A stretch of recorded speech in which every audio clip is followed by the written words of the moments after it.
So the point here is the size of the page should be reasonably big enough. It should not be too small and also it should not be too large. Why is it so?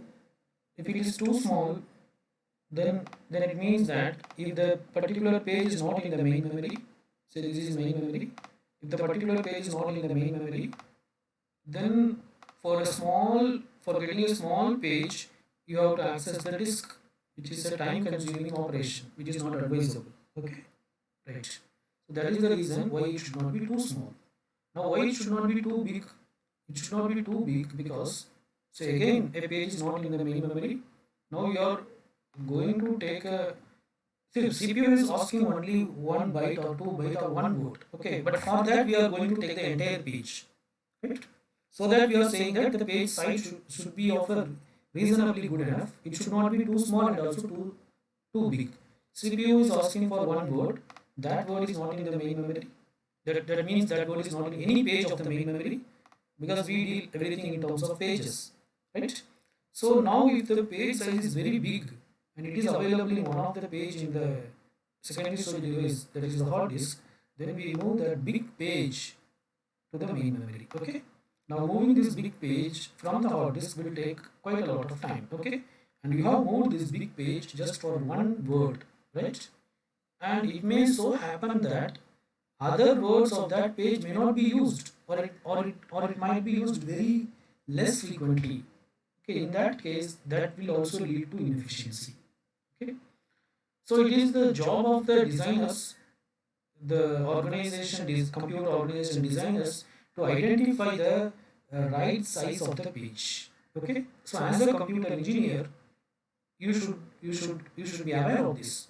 The page size should not be too small and also it should not be too large. Okay, fine. Okay, so so again these are fundamentals. So cache memory, what it does, it is introduced to bridge the gap between the processor and the main memory. Bridge the speed gap between the processor and the main memory. And cache memory is actually it is implemented as a hardware because cache is a hardware. Cache is a form of memory that's a hardware. So it's implemented at hardware level. Okay. Virtual memory is introduced to bridge the speed gap between main memory and secondary storage device. Okay. See, CPU can access cache at a very faster speed. Okay, at a striking speed. So that is, we say that CPU can access cache in no time. To get something from cache, it is as if to get something. It is as if that something is inside the CPU itself. At that speed, CPU can take something from cache. Okay, but that is not the case with main memory. With main memory, the time will be still reduced. Okay, but if you take disk, CPU can take something faster from a main memory, but it will take more time to fetch that from the hard disk. Okay, so there is a speed gap at every level, right? So memories can be accessed faster than disk. So there is a speed gap between main memory and secondary storage device. To bridge that gap, we are going for virtual memory. And virtual memory is implemented at software level. Because here what we are doing, there is no hardware. Only when a big program is to be loaded, which is beyond the capacity of the main memory, we load the program partially and we say to the processor that the program is loaded. Now the processor will generate the address, virtual address, and that will be converted to the physical address. Then we check whether that particular page is available in the main memory or not. If it is there, you provide. Otherwise, page fault will be created, and then locate the page from the hard disk and bring it here if there is sufficient space in the main memory. Otherwise, do swapping. All these are done by what? All these are done by softwares. Okay. So virtual memory is actually implemented by at software level. Okay. Fine. Okay.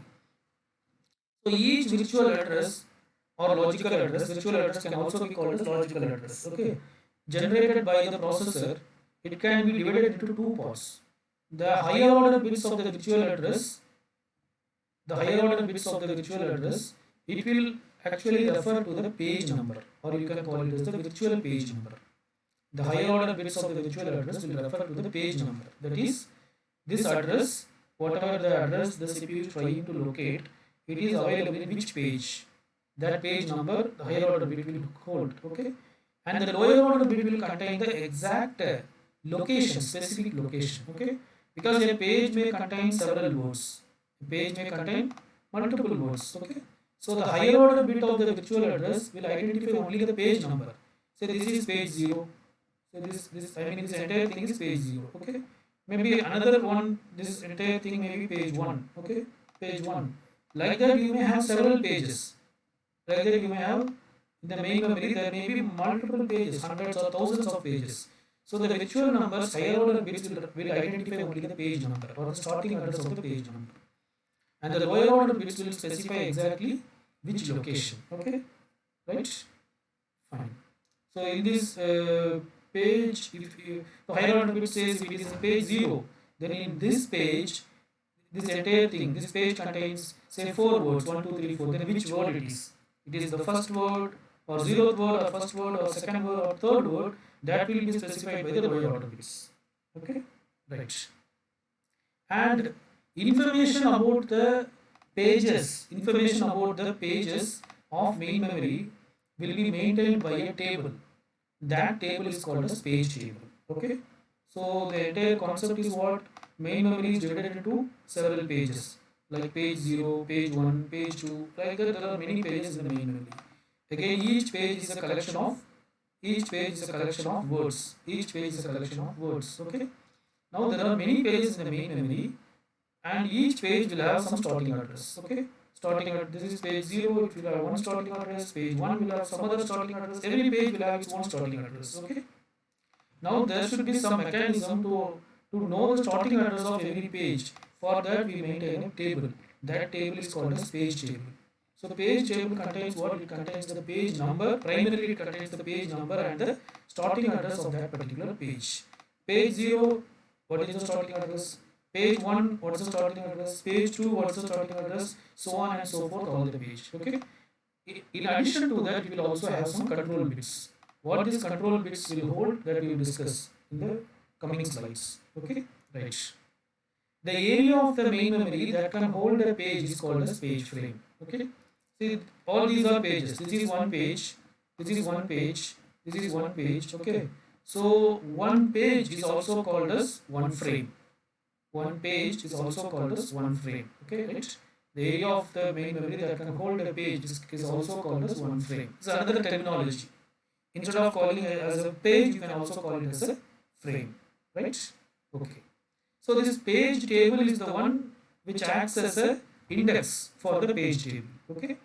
This page table also will have a starting address, right? This page table also it is also stored in the memory. So it will also have a starting address. It will also have a starting address. The starting address of the page table will be stored in one particular register. It will be stored in one particular register. That register is called as page table base register. That register is called as page table base register. Okay, or you can call it as PTBR. It is in short called as PTBR. Page table base register contains the starting address of the page table. Okay, fine.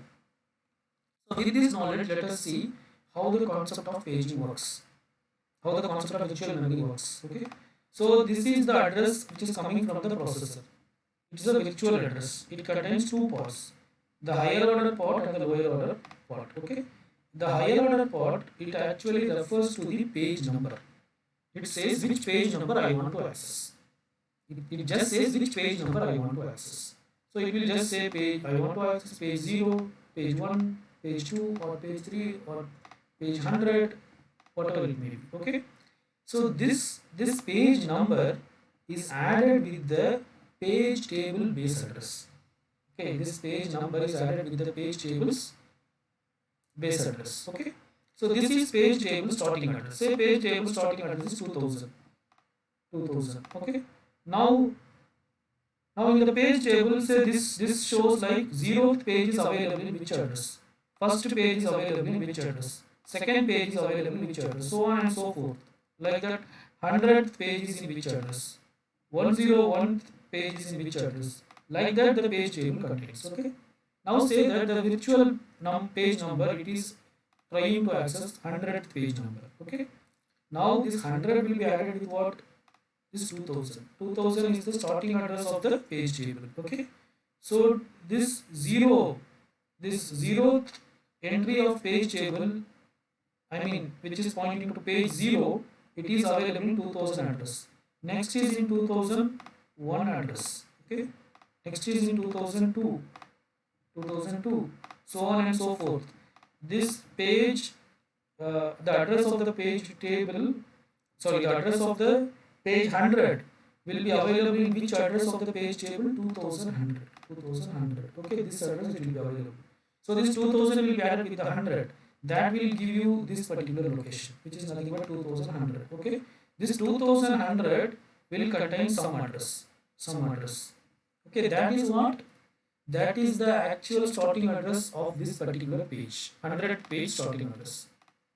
Okay, now we got the starting address of the 100 page. Okay, fine, take that starting address, but again recall, page is a collection of words. Page is a collection of words. We have not identified the exact word. We have identified the starting address of that particular page. Then that exact location or the exact word that will be coming from the I mean the least significant bits or the lower order bits of the virtual address which is coming from the processor.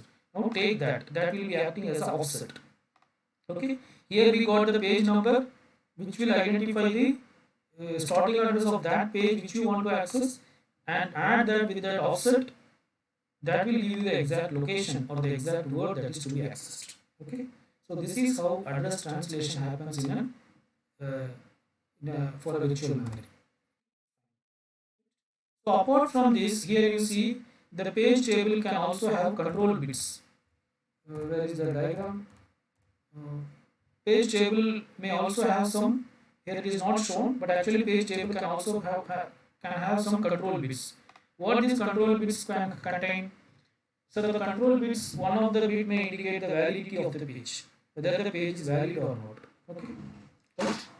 So it means that sometimes our operating system can just invalidate a page by just making the validity bit to 0. Okay. So operating system need not remove the page from the memory. It can just make the valid bit to 0 so that the page will become invalid. Right? And there may be the control bit, maybe another control bit which indicates whether the page has been modified or not. Okay, during the presence in the main memory. Okay. So if it is modified, then what should we do? If it is why we need to make a mark of whether it is modified or not. The reason is sometimes we may want to replace the page. If the main memory is full, then we may have to replace. Okay. If you want to bring a new page from the hard disk, then this page should be replaced. Then while replacing, you should know whether we can just discard that page or it should be returned back to the hard disk. Okay. So if it is modified, if the page is modified, then you cannot just discard. You have to write it back to the hard disk. Okay. So that is the reason this modified bit is used. Okay. This is similar to the dirty bit in the cache memory. The cache memory we use dirty bit, which says that whether the particular block should be returned back to the main memory or not. This is also similar to that. Okay. This determines whether the page should be returned back to the disk when it is removed from the main memory or not. This is similar to the dirty or modified bit of the cache memory. Okay. Fine. So there may be other control bits which says the restrictions that are imposed on this particular page. That is whether you can perform only a read operation or only a write operation or both. Okay. Or a restriction process wise, or you can say that a particular process can only perform a read operation on this page, right? Or some other process can perform both read and write operation. So which process can perform what operation? That also specified through the control bits. Basically, these are the three types of control bits. One control bit, it may say whether the page is valid or not. Other one which says whether the page is modified or not. Other one which says the access privileges for the process. Whether some process can perform read operation or write operation or modify operation or any one of the three or any two or all the three. Right. Now there is a question where the page table should be located. Where the page table should be located. So page table is something which is acting as an index for the page table. Sorry, which is acting as the index for the starting address of all the pages. So it contains the page number and the starting address for every page. It contains the page number and the starting address of every page. So it is acting as an index for the entire main memory, and it contains the page number and the starting address of all the pages. Okay, fine. Now,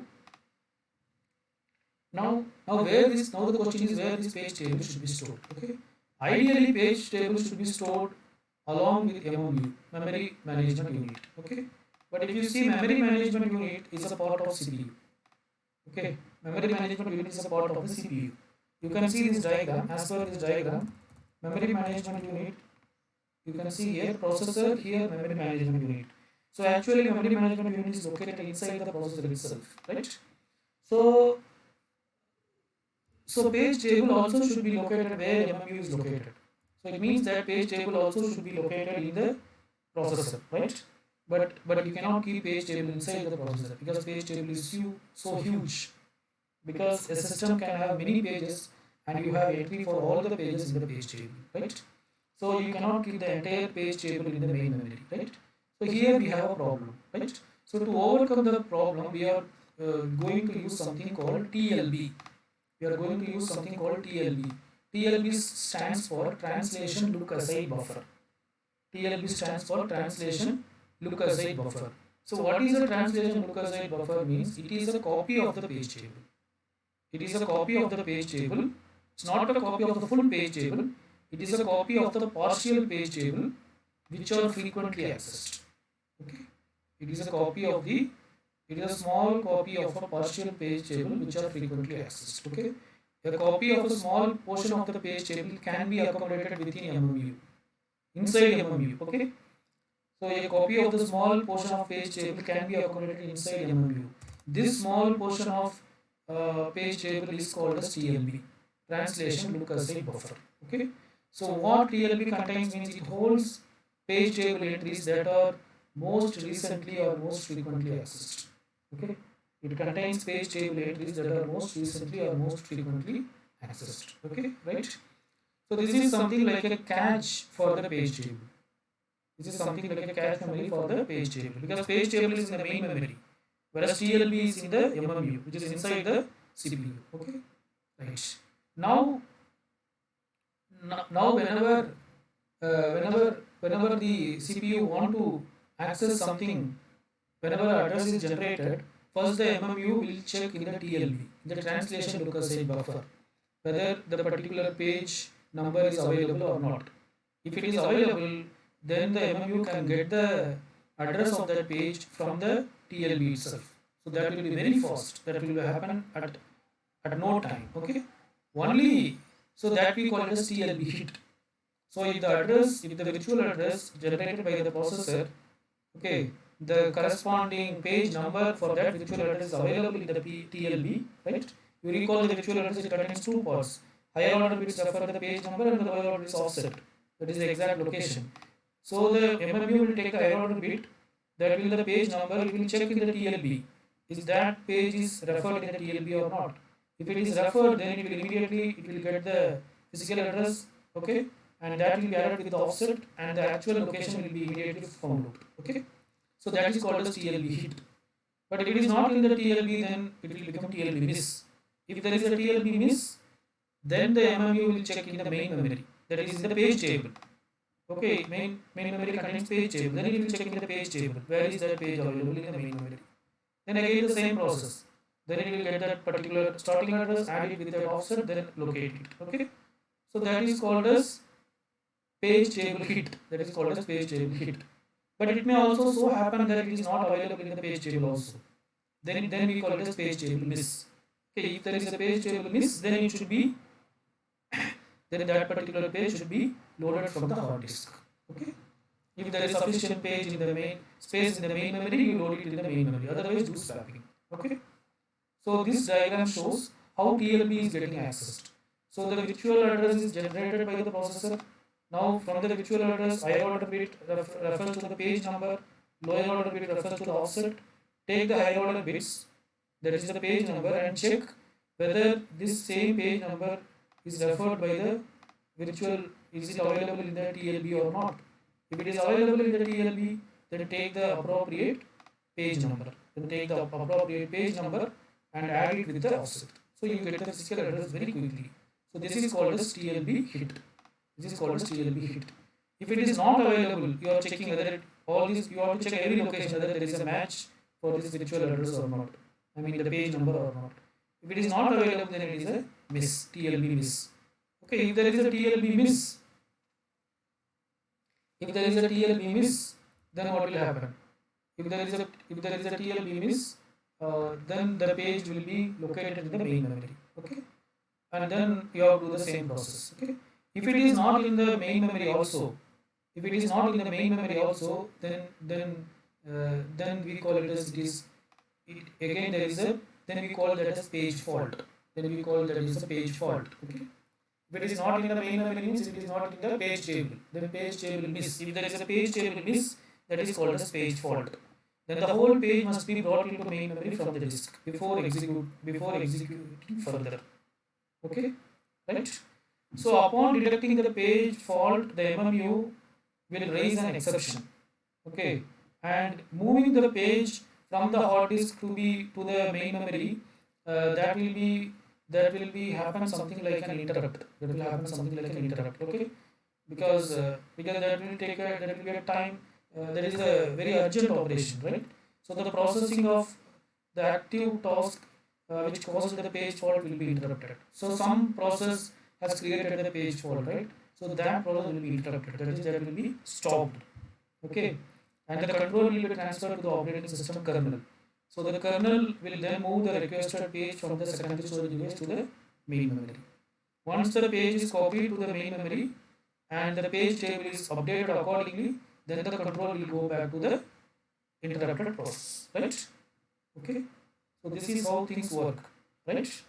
Okay, so in TLB also we have control bits, which is used to either make a entry valid or invalid. Right?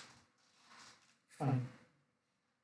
So sometimes, fetching a page from the hard disk, it may be a time consuming process. It may not happen quickly. So during that time, processor may start doing some other job. It is not that it will be keeping waiting for that, right? So whatever the task it is doing currently, it may suspend that, and processor may start doing some other task. Okay. So there are two possible ways. So how to ensure that interrupt task can continue correctly after resuming execution. That is, some task is creating the page fault. So after the page is brought to the main memory, how will you ensure that the interrupted task continues properly? Okay. So the execution of the interrupt task may continue from the point where it was interrupted. This is one possibility. Otherwise, that particular process should be restarted. Okay. So it may, either way it may happen. Okay. Right. So when a new page is to be brought to the main memory, and if the main memory is full, if a new page is to be brought to the main memory from the secondary storage, and the main memory is full, then what should we do? We should replace. Now how we are going to replace? This is similar to cache. How we used in cache? Either again based on locality of reference, either you can go for LRU replacement or random replacement or FIFO replacement, whatever it may be. So generally we go with LRU replacement. Okay, right? So actually the size of the main memory is larger than the size of the cache. So we won't frequently transferring something from hard disk to main memory. Okay, because main memory itself can hold reasonably good amount of data. Right? Okay. Now there is a question like a page, assume it is modified in the main memory during its presence in the main memory. Now when it should be returned back to the secondary storage? So in the cache we discussed that there are two ways of writing back to the main memory. I mean from cache to main memory there are two ways of writing back. Either write through protocol or write back protocol. Now we are talking about main memory to hard disk. This is main memory and you want to write that some page is modified. and we want to write that page back to the hard disk. So which protocol should we follow? We should follow write through protocol or write back protocol. Actually, in cache, for writing from cache to main memory, so this is cache. For writing from cache to main memory, the best protocol is write through protocol. Write through protocol. Here you have to follow write through protocol. Okay. But for writing from main memory to secondary storage device, the write protocol is write back protocol. Write back protocol. Okay. Because every time you cannot access the hard disk, because that is a time consuming operation. Whenever some small changes is happening in the main memory, again if you write in the hard disk, that is a time consuming task. Okay. But that is not the case with cache and main memory. If you update the cache, immediately you update the main memory also. Because main memory can be still, it can be updated at a reasonably faster rate. Right? So the write protocol for writing to the main memory from cache is write through. But for writing from main memory to hard disk is write back protocol. That is it will be written only when this page is going to be replaced. Okay, then you will write back. Or when this process is removed from the main memory, then you will write back. Okay, fine. So that's it about virtual memory. So let us stop here.